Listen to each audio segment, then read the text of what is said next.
After 32 years of dedication to the residents of Phoenix, Fire Chief Bob Kahn made the decision to retire for the most commendable reason of all, his family.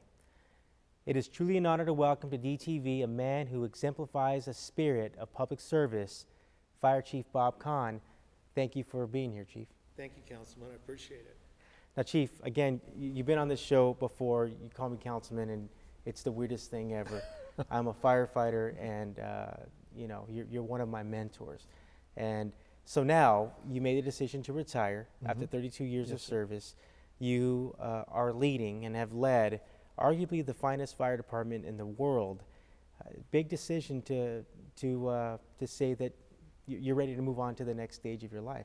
Oh, it's difficult. You know, I graduated from ASU and went right into the fire service. I had a little interest in maybe going into the Naval Officers Candidate School, but my family's very close and I wanted to stay in Phoenix, so I took the test and was fortunate enough to get hired in 1982. So it was a banner year for me, I guess, and I went right into the academy in August, which was not that easy. It was a little bit hot, you know, putting on all the gear, but it was a great time. I still have friends from 1982 that I met in the academy.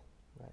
You know, I also had an August start date for the academy. It was triple digits on day one, triple digits three months later on the last day when it was time to graduate from the academy. But you did it obviously a couple of decades before I did it. Yeah. So why don't you walk us through your career a little bit? You know, when I look back on my career, there's kind of three parts to it.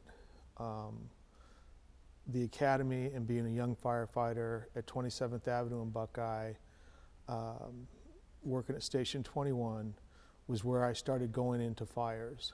And I had worked at Station 1 as a rookie and Station 3 as a rookie, so I'd had fires there and I'd seen some of the best fight fire. But then I became a senior firefighter at Station 21 and stayed there about 8 years or so, 7 years. And I learned how to fight fire. And to this day, it's almost like somebody else did that. I can't believe the things that I did then, and the fires and bad car wrecks and shootings, just up all night, and it was a very exciting adventure. The mid part is being a captain on Engine 2. And Engine 2 was a great company, but it was a big house. They call it the big house. You got about 20, 25 people that you're working with every day. I would cook for them every third shift. And then I had to care for them and manage them. But those are some of my closest friends that I made when I was a fire captain.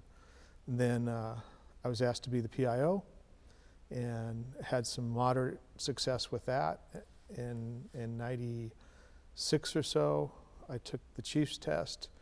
And then in 98, I started working as an administrator and doing public affairs. And then in 2001, I became an assistant chief over HR and fire prevention, and then of course public affairs, and then City Hall as well.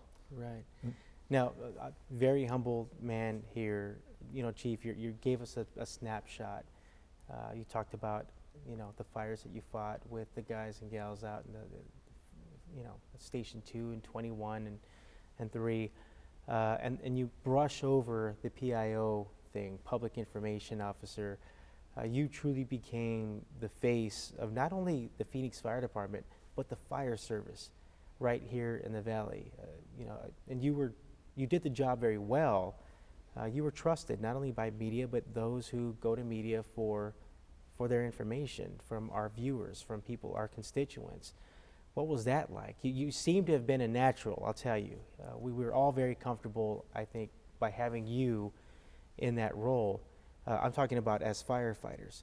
But, tell us about that a little bit. Well, I watched you grow up, and you worked as a PIO, and I've known you for a long time.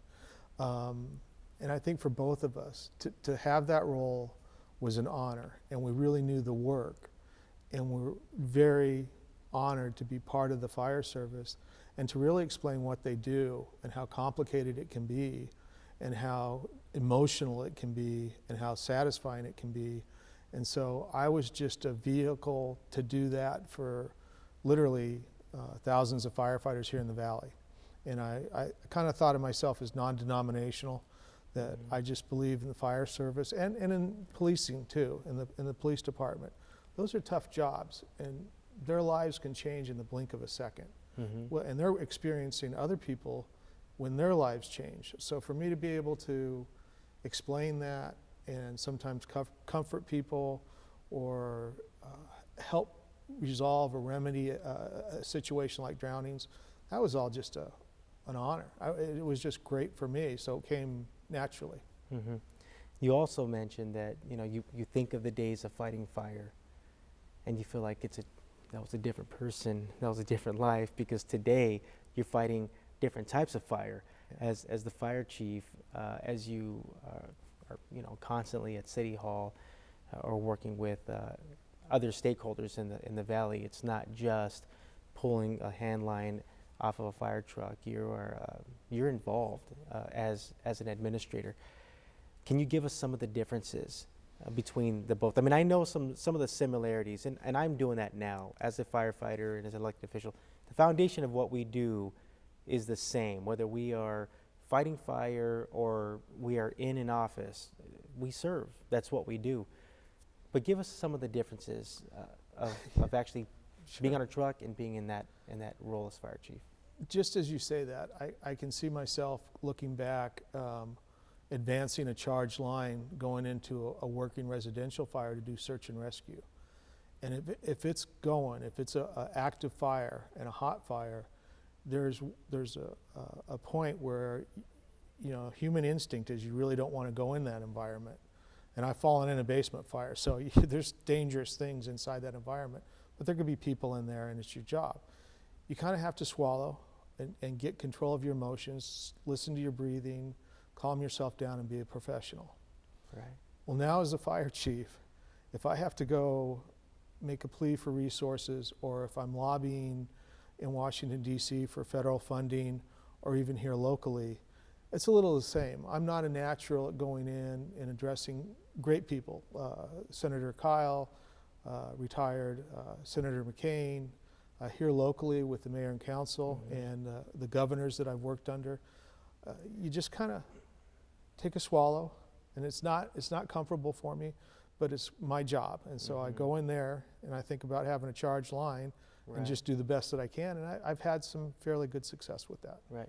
I want to mention something. You mentioned going to DC, fighting for our fair share.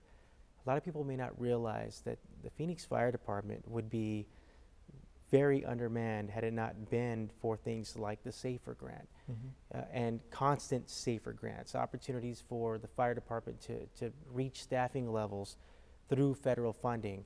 And that takes a lot of work because it's a very competitive world out there, very competitive field.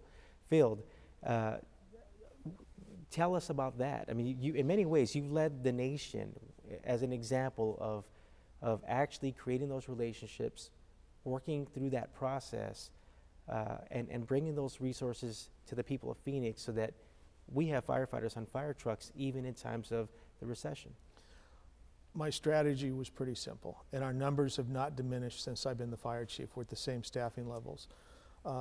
My goal was to get involved in the urban search and rescue program, so I ran for an election and became the Central Region sponsoring agency chief. So I had 10 USAR teams, so I had a little credibility. I would testify to Congress. I would just get around the hill and lobby, and we were blessed by getting the SAFER grants. Since I've been the chief, I think we've gotten about $33 million in grants, and that's really kept us afloat. $33 million, and you're right, it has kept us afloat. It's a large city, it's a lot of money, but it has kept us afloat. So I'm glad you mentioned that, because many people just assume that fire chief just means that you sort of direct the ship, and they don't realize just all the work that is put into it, all the foresight that is put into it.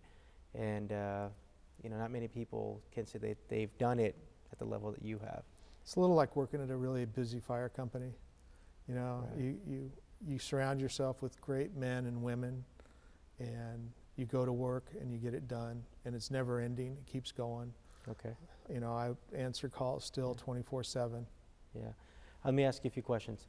just quickly off the top of your head, toughest fire that you remember yourself being in? Going 21st Avenue in Jefferson, going into a Victorian house, doing a search and rescue, and fell through the floor into a basement fire that was a furnace room and got trapped. I had to get myself rescued. Funniest firefighter you've ever been around? Oh, there's so many.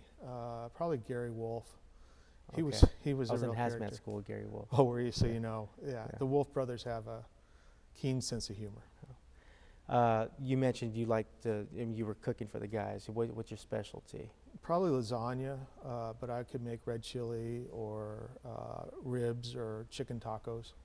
Of all the responsibilities you've had in the fire service, I mean, literally from recruit to the fire chief and everything in between, where does your fondest memory come from?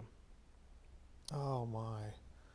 Probably in meeting the recruits that we were hiring in the middle of the recession because of the grants and the looks on their faces. That was my 30-year gift to the department.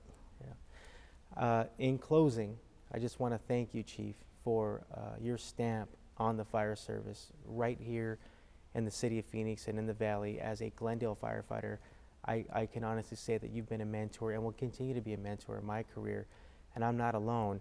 And we were just talking offline, and I told you this, and I want to tell you this on television. It's indicative of your mentorship, and it's fitting that the first female fire chief in the city of Phoenix is coming behind you in Chief Kalkbrenner, who I think is very capable, certainly mentored by you. And it's just fitting, and it's just indicative of what your mentorship is all about. So, thank you for everything. God bless you and your family, and I'm sure we'll see each other soon. Thank you, sir, very much.